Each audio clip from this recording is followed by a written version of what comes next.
Hi there, listeners. Reed here. If you love Masters of Scale, I'd love it if you'd leave us a review in iTunes. We read all of your reviews and take your feedback seriously, even when your usernames make us laugh. It helps me to know that we're reaching leaders like ChennyFam6, who puts these lessons to work far outside of Silicon Valley. I also like knowing that njohns5 doesn't mind listening to our ads. Thank you, Chenny and Njohn, and thanks to everyone who pays it forward by giving us that review.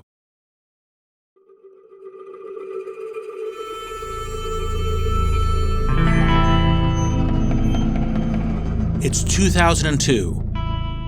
Dark days in Silicon Valley. The dot-com bubble had burst. Tech investors were quiet. Almost nothing of note was launching online. And then out of nowhere came an experimental video game called Game Never Ending. A role-playing game that was all about social interaction. You work with other players online to create a world. You build buildings, houses, and other objects. You just gotta build. For the gaming nerds out there, it was kind of a precursor to Minecraft. Man, I love that game. You could pool your resources with friends to build structures, invent new objects, and reach higher levels together. Your objective? Just keep building. Go, go, go, go. You gotta keep going. Don't stop. Keep going. There was no way to win this game, There's no way to win. hence the title, Game Never Ending. But a goal that the most hardcore fans aspired to was to build the final item of the game, a game never ending. So meta. That is so meta. It was an offbeat, self-aware game that didn't take itself too seriously. The prototype had a great cult following with thousands of users who loved it. But we couldn't raise any money for that. that's Stewart Butterfield. You might know him as the founder of Slack, but before that, he created this daring new game just at the wrong time. As I said, it was 2002, dark days in Silicon Valley, and tech investors weren't thinking about gaming as an online experience yet. So it was a really black and bleak-looking point in the history of financial markets generally, but anything as frivolous as a game was just not going to get funded. We got to the point where the only person on the team who got paid was the one person on the team who had kids. And we needed some kind of Hail Mary. Ludicorp was running out of money. Having no idea what the next step was or what to tell his team, Stewart needed to stall. So he and his co-founder, Katerina Fake, got on a plane to New York to attend a video game conference. But before the plane landed, things got even worse. And this sounds almost made up, but on the way, I got food poisoning on the plane, puking on the Van Wyck on the way into New York, arriving at the hotel, just being sick all night. It was like 3 or 4 in the morning, trying to keep anything down, like ginger ale or water. And the whole idea for Flickr came to me. Flickr, one of the most successful photo sharing sites of all time, an idea that forever changed the way we interact with photos online. You could argue it changed the way that we interact online, period. And the idea hits him while he's crouched over a toilet in a hotel with food poisoning. Silicon Valley lore at its best. But at that moment, Flickr wasn't exactly a game-changing vision of the future. It was a way out of the mess his company was in. It wasn't coming from a grand vision of what photos could be. All that stuff came later. There was no insight. It was just like, can we not go out of business? Can we not go out of business? These are the words that launched 1,000 pivots. In Stewart's case, it opened his eyes to a service that would change the way we interact with photos forever. It would pave the way for Facebook, Pinterest, Instagram. The idea had instant resonance. It caught fire with users. It got attention from investors. The only problem? He still had this whole gaming company still operating. What do you do with an idea that isn't working? You kill it. I believe you can pivot from failure to success, but only if you slash and burn the rest of your business.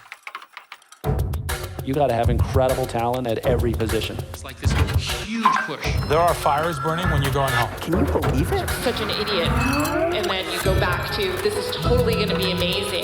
There are so many easy ways. I'm supposed to know what to do. I have no idea what to do. Sorry, we made a mistake. But you have to time it right. Oops. Working out of a 3-bedroom apartment. Stuff that just seems absolutely nutballs 10 years later. I'm like, well, that's just how you do it. We haven't made Just how you do it. This is Masters of Scale. I'm Reid Hoffman, co-founder of LinkedIn, partner at Greylock, and your host. I believe that you can pivot from failure to success, but only if you slash and burn the rest of your business. In Silicon Valley, entrepreneurs tend to celebrate this kind of daring pivot. They see an opportunity, they act, and they don't look back. Later on, they sound a bit like Caesar reporting to the Roman Senate. I came, I saw, I conquered. But the truth is a lot messier. There's more to a pivot than a sharp left turn. First, there's the opportunity you're pivoting toward. Can you see it clearly enough to navigate towards it? Can you convince others to come along?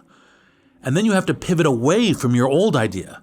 This can be incredibly difficult because it involves humans.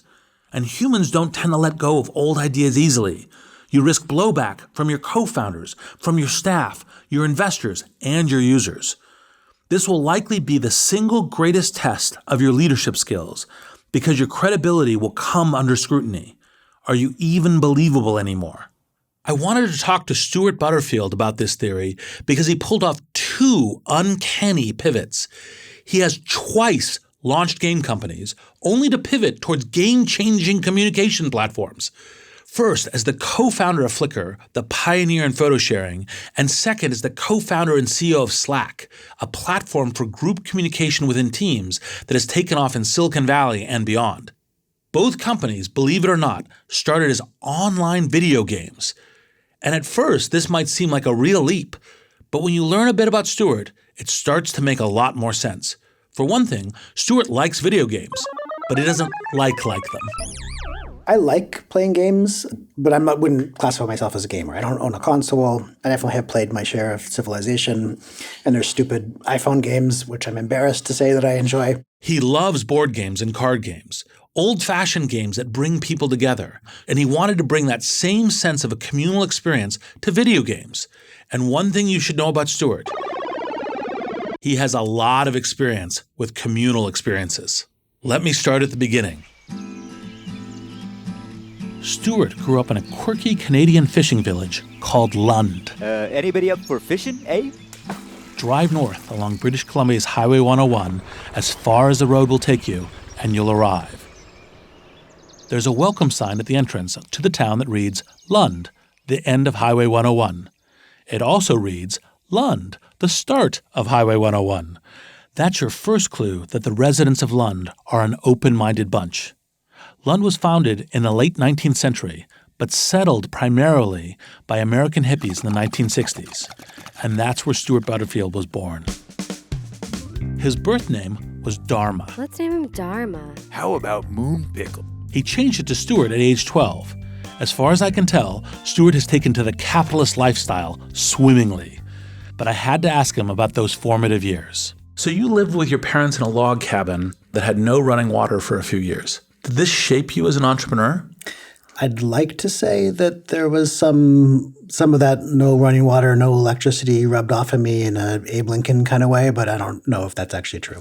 So he might not be an Abe Lincoln, but those years in the cabin gave him a particular lens in the world. It shaped, among other things, how he thinks about games and their ability to bring people together. My dad loved to play bridge, and he didn't like playing bridge against the computer, like there was just nothing there. He also wouldn't have invited the same three people over to his house just to hang out with and do nothing, but inviting them over to play bridge, and there was this magic. There's it's exercising a part of your brain, which is fun to exercise, but there's also camaraderie, and there's trash talking, and there's a good amount of competition. So when Stewart thinks about games, he's thinking about something much bigger and more essential. It's not games that are so interesting to me, it's play as an excuse to interact with people socially. And this is the right way to think about Stewart's first venture, Game Never Ending. It was, at its essence, an excuse to interact with people socially, but it had some fatal flaws. Among them, bad timing. We were never going to raise money for the game. I had tried everything. I had put all of my savings into it. We had tapped out friends and family. We had more or less worked through all of the very small amount of angel investment we were able to get.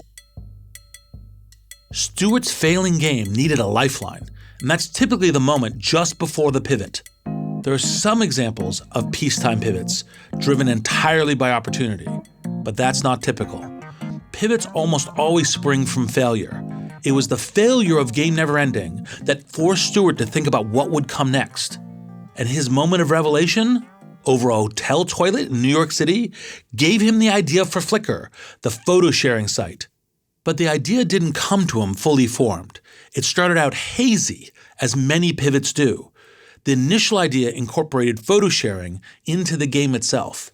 We had this game interface. In the game, you had an inventory. You could pick up objects. We made that inventory a shoebox full of photos. And you could do interesting things like drag photos around onto group conversations, and they would pop up on the other person's screen. You could annotate them in real time. And there was chatting in the game, so you could talk to the fellow players. That became a cornerstone of Flickr. Here's the twist, though. That was the first idea for Flickr, which was actually really a terrible idea that had a lot of technological innovation, and so it wowed a lot of people, but it wasn't a very useful product.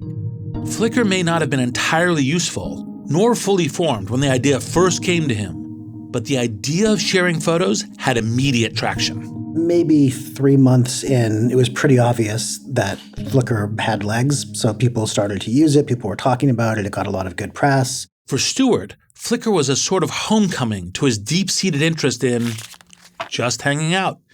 And that's great for Stewart, but what about the rest of his team? They had signed up to build Game Never Ending, and that kind of pivot can be brutal. I asked Stewart how they took the news they were no longer a gaming company. What was that turn like?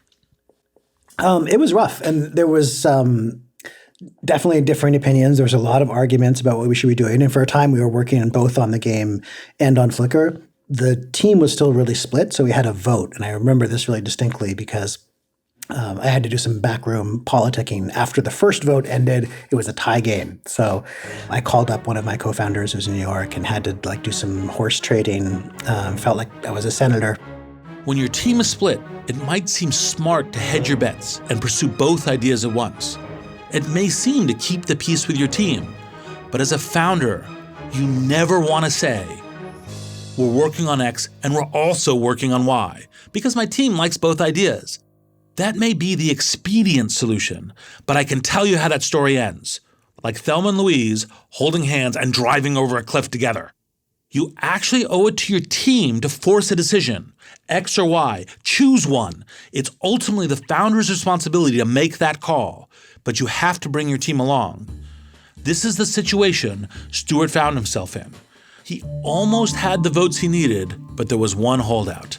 Well, I mentioned earlier that there was one person on the team who had kids and was continuing to get paid. That was him. And this happened to be one of his co-founders at Ludicorp.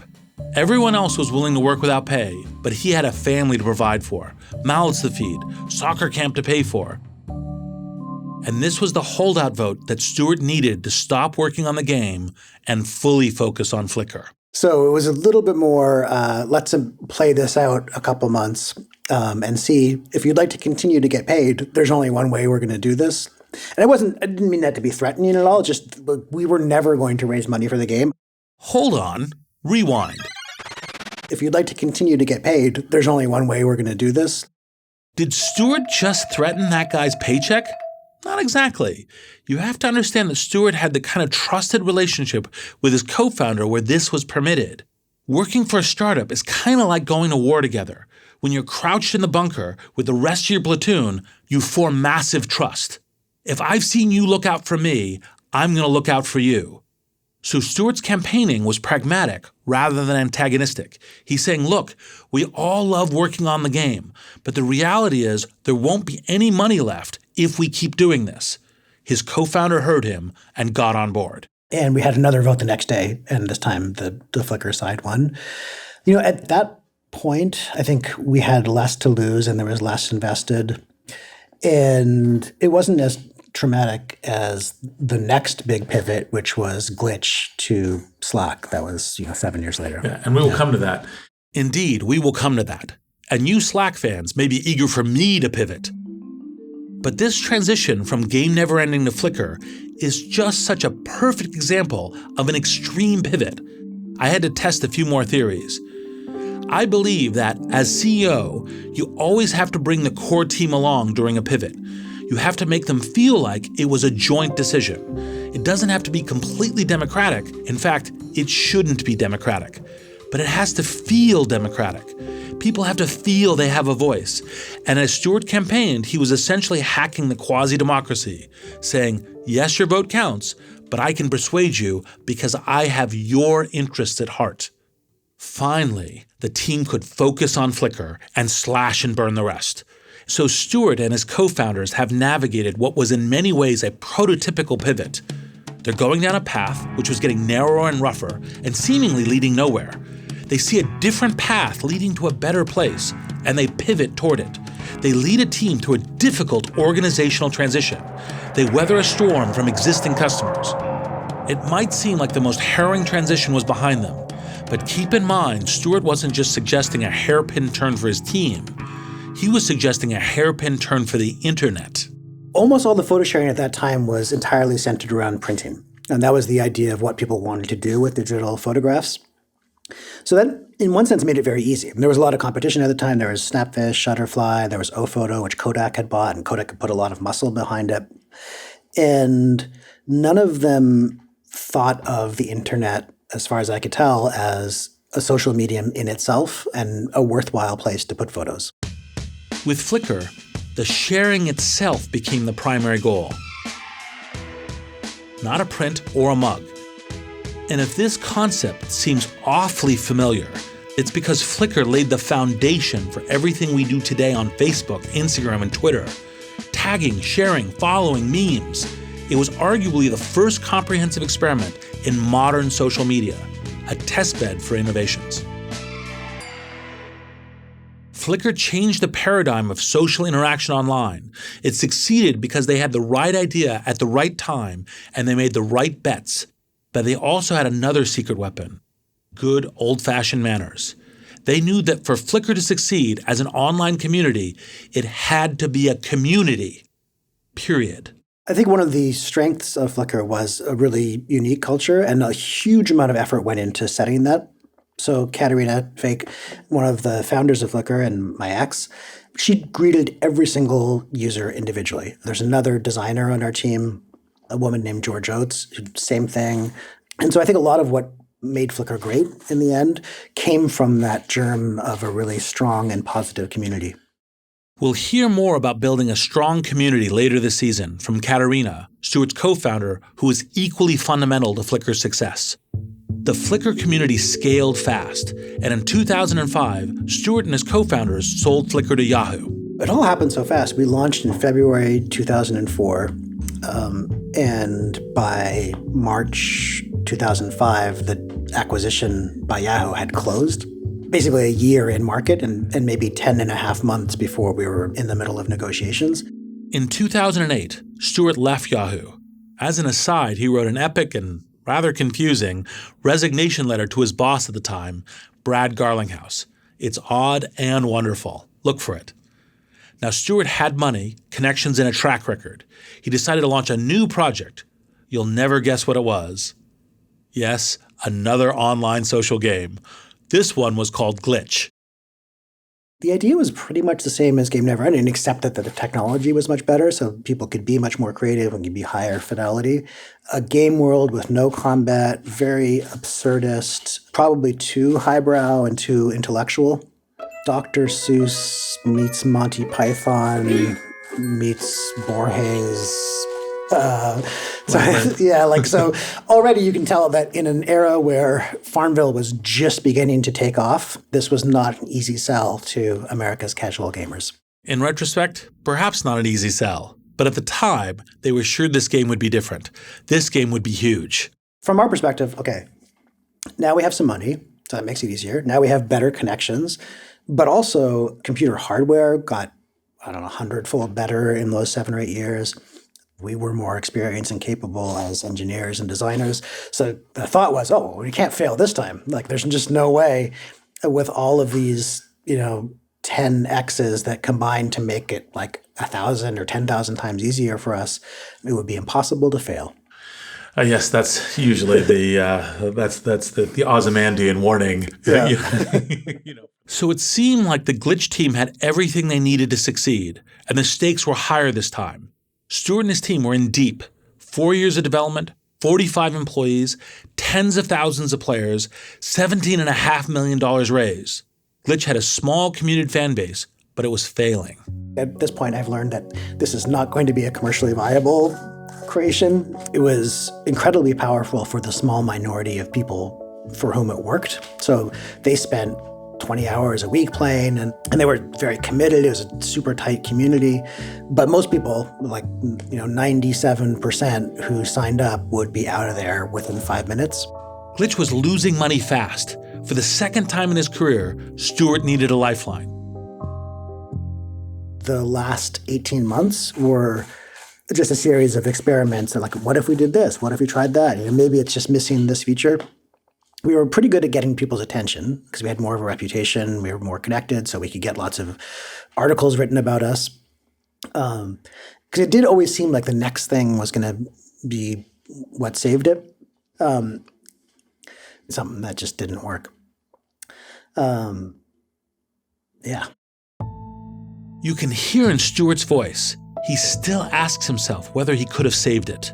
And these questions form the inner dialogue of most entrepreneurs in the thick of a transition. Later on, successful entrepreneurs often tell the story of the one daring pivot.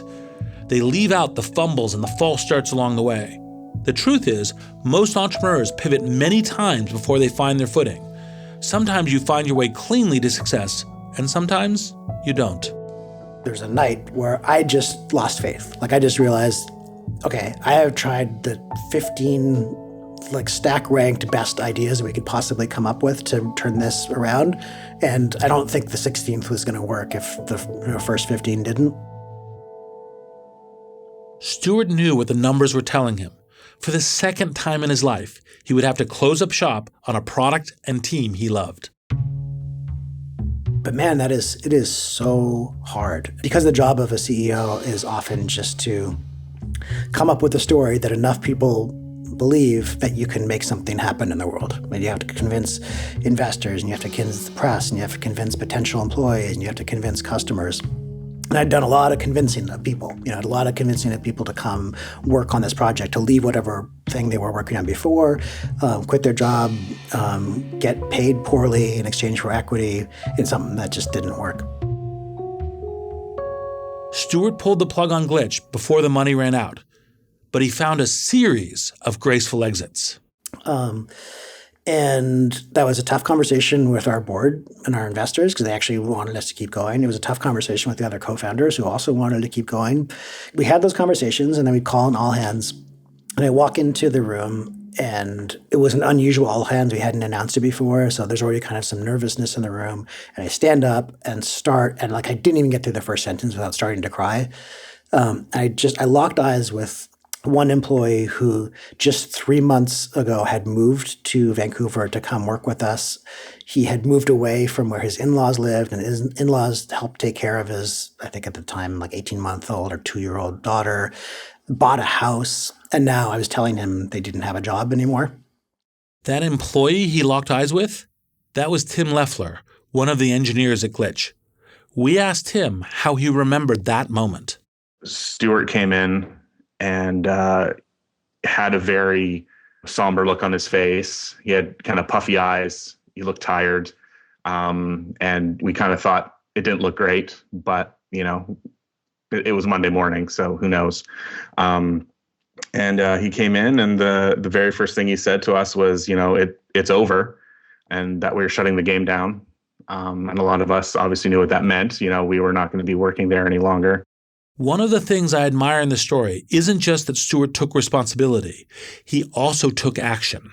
Stewart and some of the web developers decided to build a page on glitch.com. We made a website called Hire a Genius, and we put everyone's LinkedIn up there and everyone's portfolio and everyone's photo. And the timing of everything was very deliberate so that when all of the news agencies received the press release, there was always this bit of information that would be sent out saying, and these people are looking for work, and here you go. And we worked on writing reference letters and doing resume coaching. And Stewart and the group decided, we're going to keep working until everyone else has another job. I received many calls and emails from people asking for me to come in for an interview. After about a week, I had a couple of offers. And we ended up getting every single person a job. We were able to give customers a choice of their money back, or they could let us keep it, or we could donate it to a set number of charities. So we were able to do that in a way that was really kind of elegant and built a lot of goodwill that would be useful for us later. Here's the key to managing through a pivot. Those employees, if they feel taken care of, they'll keep taking care of you. Tim and his teammates threw an epic goodbye party for Glitch's online community. What a lot of us at Glitch wanted to do is we wanted to kind of give them a nice send-off. We had a horseman character. He was supposed to be a horseman of the apocalypse, and he was carrying this doomsday bell, and he would just walk around saying, like, the end was nigh. The end is nigh. Or the end was nay. I imagine that seems like a joke that we would have put in it. I mean, nay. And there was a kind of a rallying cry from a lot of the users around kind of having these end-of-world parties. There would be a big party in this one area of the world, and then it would kind of get shut down, and we'd move somewhere else. Stewart and his team embodied this idea of ending in the best way possible. And this isn't just the ethical human thing to do, it's also the smart strategic thing to do. Those employees, those investors, those users, they'll come back. So it was really, really tough. And it's easy to look back on it now, and it's character building. And in fact, we ended up hiring that same guy back, and he's been a Slack engineer from the early days. So everything worked out well there. While they were essentially shutting the company down, Stewart and his team start the Hail Mary process again, a process that Stewart is very familiar with by this point. They had money in the bank and a mandate to make something, anything that could scale. They took a long look at all the technologies they developed for the game and asked themselves, was there anything there? We definitely knew that we wanted to keep working together, and we still had money left. Investors didn't want their money back because I don't need to tell you, but why would you rather take a 2/3 loss when something might come out of it? We still had $5.5 million or something like that left in the bank. So we didn't have to shut down. And I think that there's a real temptation to go to the last dollar and hope that there's some kind of Hail Mary that will save it. The good thing about shutting it down early was that we had the ability to just not do anything for a couple months. Within a couple weeks, I think 3 weeks, we decided, there's a lot of stupid ideas first, but we decided that this internal communication system we had developed while we were working on the game, that could be a product. And we started building that. And we had great practice, but it was a vision that might have well been passed down onto the mountaintop. So Stewart didn't get food poisoning on a plane this time, but once again, he found an unexpected way to pivot. He found his scalable product in a communication tool his team had developed for internal use, a chat-based tool for his remote team that would eventually become a product called Slack. And at first glance, this goes against something I know to be true. The most successful pivots stay somewhere close to the company's original mission. This is where Stewart is the exception to the rule. I typically tell founders to ask themselves, okay, in the path we've taken, is there anything that we've seen or found along our path that could lead to an alternative play? It's not the kind of thing where you pull ideas out of nowhere. Hey, we're just going to go back to the whiteboard here. What do you think? Should we make an e-commerce site? How about a mobile game? What about a pizza delivery restaurant? No. From our path, what do we see? A chat-based communications tool is really a far cry from the online game that Stewart set out to build. But then again, it was a tool they had already developed and used themselves. Stewart's team knew exactly why companies would adopt this new tool. They created it to meet their own needs, to communicate quickly, transparently, and sort of permanently. So when we first got started, though, when there's only 4 of us, the natural thing for us to use was a very old internet protocol called IRC, Internet Relay Chat. So it predates the web by a couple of years. And because it's so old, it misses a bunch of features that are now considered just standard. So one of the things it misses is store and forward of messages. So if I want to send you a message and you're not connected at the moment I want to send it, I just can't. Like, there's just no way for me to do it. And so we built a bot that would log all messages that were sent when you were offline so you could read them when you got back online. And once we had that, we're like, oh, it would be super convenient to be able to search these messages. And since we already had them in a database, it was easy to search them. It wasn't something that we thought about or talked about. It didn't have a name. It was just in the background. But as we started hiring people, they would join and they would have this archive of everything that happened before they got there, as opposed to most companies where you hire someone and they start with an empty inbox. They're completely cut off from that history. But again, it was, and this, by the way, I think is the greatest software development methodology that's impossible to replicate, which is don't think about what you're doing. Have no ego. There's no speculation. I can imagine a user would want to spend the minimum number of minutes addressing the most aggravating problems that you have and just use it and then see. So as Stewart puts it, he had the idea that was passed down from the mountaintop. The core technology was already built. Now all he had to do was convince his team to make the product. Stewart could see 3 steps ahead at this point. There's this deck that I put together that was like, I think we should make Slack. So we hadn't actually started making it yet. And I show this to new employees when they start at Slack. And it's in our archive. Because the amazing thing is, like, it had the pricing that we went live with. It's exactly the product vision. It's exactly the way we marketed it. Like, everything was preset and we didn't have to change it because I think we had 3.5 years of practice and finding product market fit for our market of one team. The market of one team that Stewart is referring to is the team that was making Glitch, the team that had made the communications tool that would turn into Slack. They'd spent 3.5 years creating a hit product and they didn't even realize it. But once they had the pitch deck in place, it didn't take long for him to take action. They were building Slack. I think all that stuff actually took place in like 72 hours. And within a week, we were definitely on this plan. Well, I think we knew that we had something just because of the value we got out of it. And the other thing I talk about is going to an Andreessen Horowitz partner meeting at the end of 2012. But we hadn't been in a while. They led our Series B, and we're going to tell them, here's what we're doing. And part of the pitch was, we think that one day in the fullness of time, if we're incredibly successful, we will get to $100 million in revenue on this business, and it could thereby be $1 billion business. And there was a lot of good luck, like not a huge degree of enthusiasm, but that was our whole ambition, and we exceeded that last year, and we doubled it again this year. So we really underestimated how big of a deal it could be. How do you go from good luck to a $5 billion valuation? Pivots and persuasion. We also underestimated how hard it would be to get people to switch because no one thought that they needed anything. We weren't competing with anything else that was out there other than the use of email, which is pretty much impossible to compete with, and whatever it was that people did, whether that was using a bug tracker or a wiki or Google Hangouts or Skype, or no one thought that they needed Slack. It's kind of like genius is you're a madman, but you're right. Mm-hmm. And this is part of the creating a new market. Well, we went out and started trying to convince other people to use it, which was way harder than we thought it was going to be. Social proof was the thing that we needed. So we needed to be able to point to teams other than our own because, of course, we used our own product. So we had some friends who worked at Rdio, the music streaming service, now defunct. I was on the board of a company called Cozy, which is a landlord-tenant app, and a friend of a company called Wantful, which is a gifting service. And we just went to their offices over and over again and tried to figure out ways to explain why we thought it was valuable. And there's a lot of, they were friends, first of all, and they were very tech-forward, very, they were enthusiasts, and they would want to try new products. But what actually made it hard was you have to get a whole group of people to change all at once. It wasn't just one person.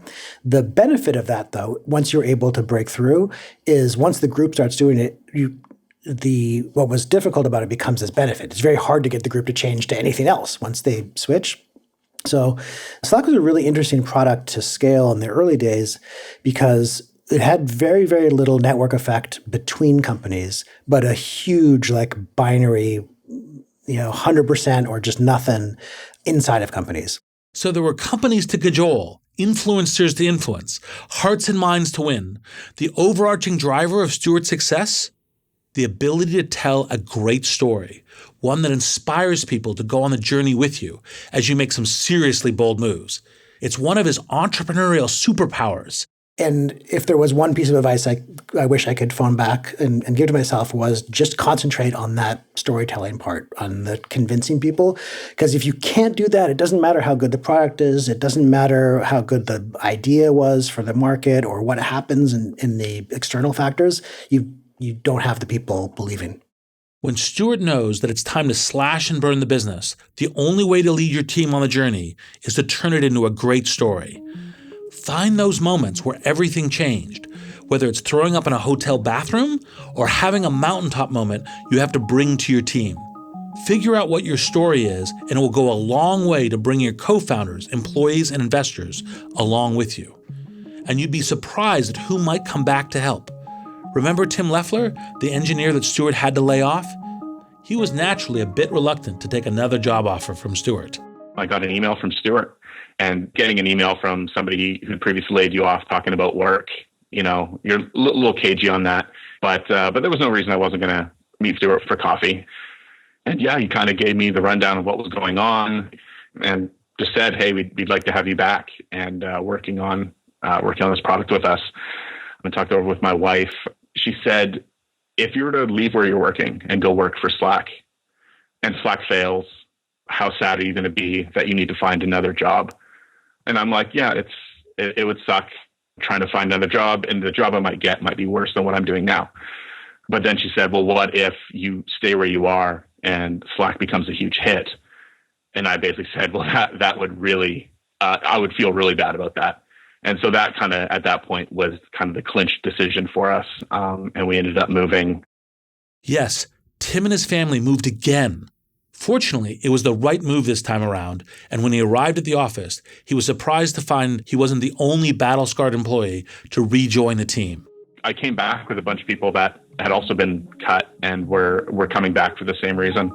It kind of felt like a bit of a reunion. So it seemed like the end of the road for Stewart and his team was, in truth, only the beginning. Bear that in mind if you ever have to slash and burn your business. I'm Reid Hoffman. Thanks for listening.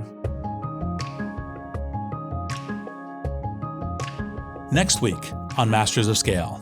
It wasn't until I got into it and saw how awful it was, how mismanaged it was, how crazy the process was, that I got excited because I just thought there's a whole other way to do this.